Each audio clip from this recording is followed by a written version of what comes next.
Alors salut à tous, on se retrouve pour une nouvelle vidéo achat manga.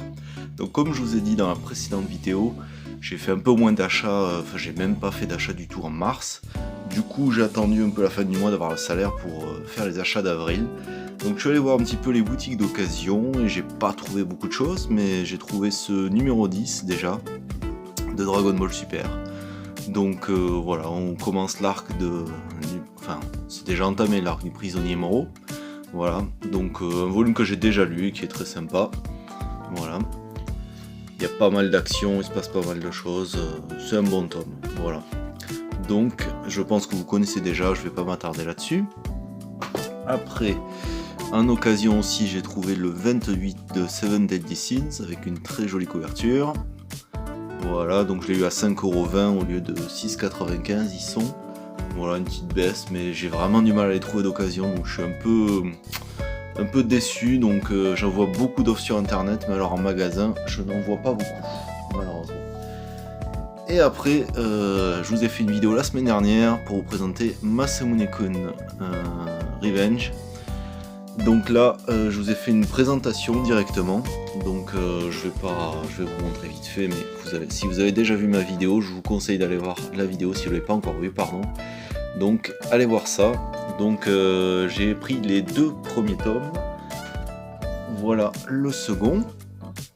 Donc voilà, même principe, du vernis sélectif sur le titre, sur le logo, voilà.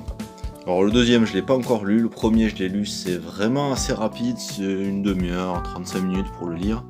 Et les dessins sont vraiment super bien, je vous le conseille. Voilà.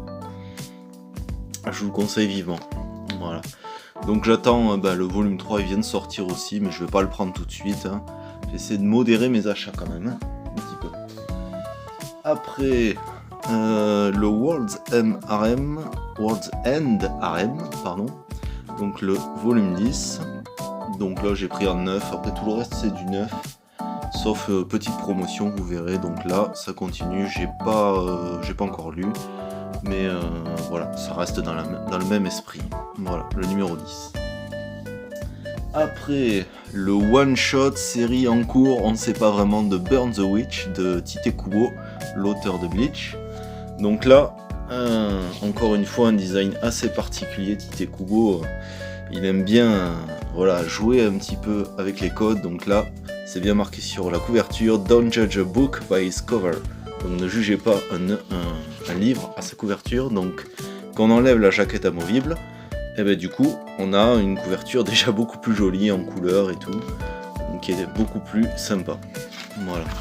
Donc il y a eu une adaptation animée que j'ai regardée, et j'avoue que même s'il y a un petit lien avec Bleach, en fait, c'est quand même complètement une histoire différente. Moi j'ai bien aimé, mais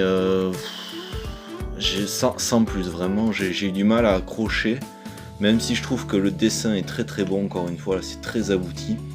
Ça reste vraiment dans le même esprit, dans la même veine que Bleach au niveau du trait évidemment.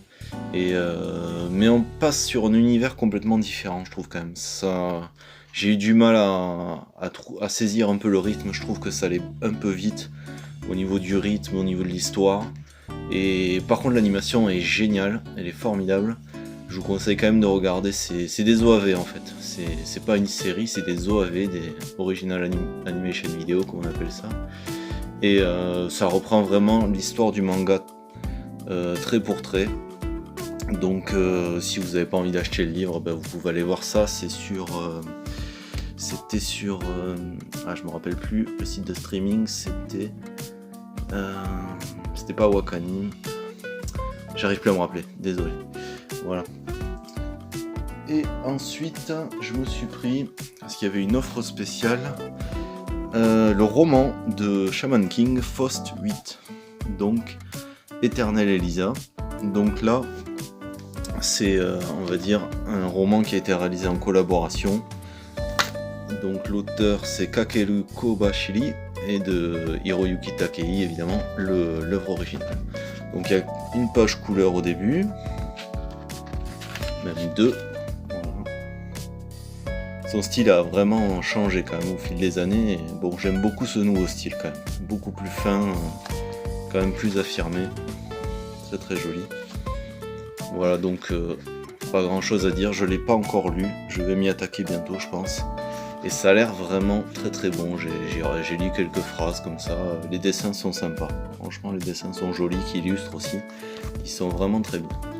Voilà. Et évidemment avec le Shaman King numéro 7. On a du mal à lire les chiffres, vous trouvez pas? Ils sont quand même très très discrets les chiffres. Voilà, on va regarder la cover inversée, c'est Anna. Ah j'aime bien là, franchement très sympathique, très beau dessin, même si Faust est pas mal non plus. Voilà, et il y avait une offre promotionnelle, pour 2 mangas Shaman King achetés, on nous offrait des écouteurs. Alors c'est des écouteurs assez basiques, il faut l'avouer. Mais quand même, ce qui est sympa, c'est qu'ils ont quand même reproduit le logo et tout. Donc voilà. Après, je m'attendais à ce qu'ils soient de couleur orange, comme le casque de Yo, le héros. Mais finalement, ils sont blancs et noirs. Bon, c'est des écouteurs basiques, faut pas s'attendre à une merveille. Je les ai pas encore utilisés, mais bon, je trouvais l'offre assez sympa, donc je me suis dit, je vais le prendre par collection, tout simplement. Voilà. Donc, assez sympa.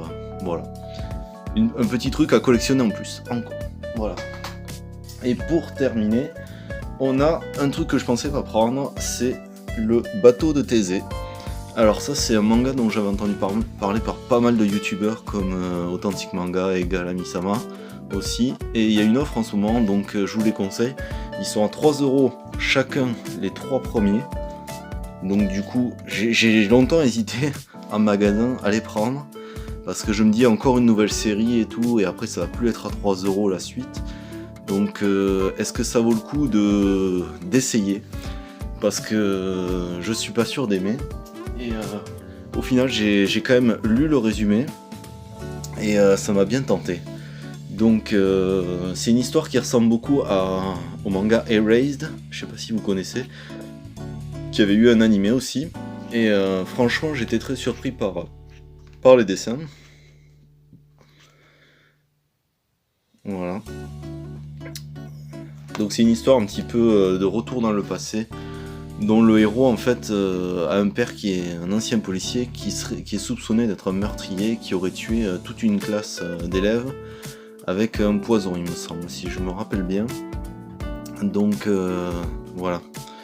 Et donc il va retourner dans le passé grâce à un phénomène paranormal, on ne sait pas exactement quoi, et il va essayer de découvrir ce qui s'est passé autour de son père, et est-ce que c'est vraiment arrivé, est-ce que son père est vraiment un meurtrier, et essayer d'empêcher ça, justement.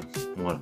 Donc j'ai feuilleté un petit peu, ça a l'air très très bon, je vous le conseille quand même, parce que ça change vraiment au niveau de l'histoire, au niveau du dessin, c'est très original. On voit pas souvent ce genre de choses, donc ça va être classé dans les seinen, voilà, plutôt, je dirais. Voilà, donc les 3 premiers tomes, donc c'est aux éditions Vega, voilà, qui ont été rachetés par Dupuis en début d'année là. Et il y a d'autres tomes, il y a les tomes de Birdman, je sais aussi, et d'autres tomes de Poulielu. Il y a pas mal de tomes comme ça qui sont à 3 € pour découvrir les 3 premiers, voilà, à chaque fois. Donc c'était tout pour cette petite vidéo d'achat manga. Donc comme d'habitude, n'oubliez pas de me laisser vos commentaires pour savoir si ces mangas vous intéressent, ou si y a des choses que j'ai oubliées, n'hésitez pas à me le dire aussi. Et n'oubliez pas de vous abonner aussi, c'est très important. Et je vous dis à la prochaine. Ciao!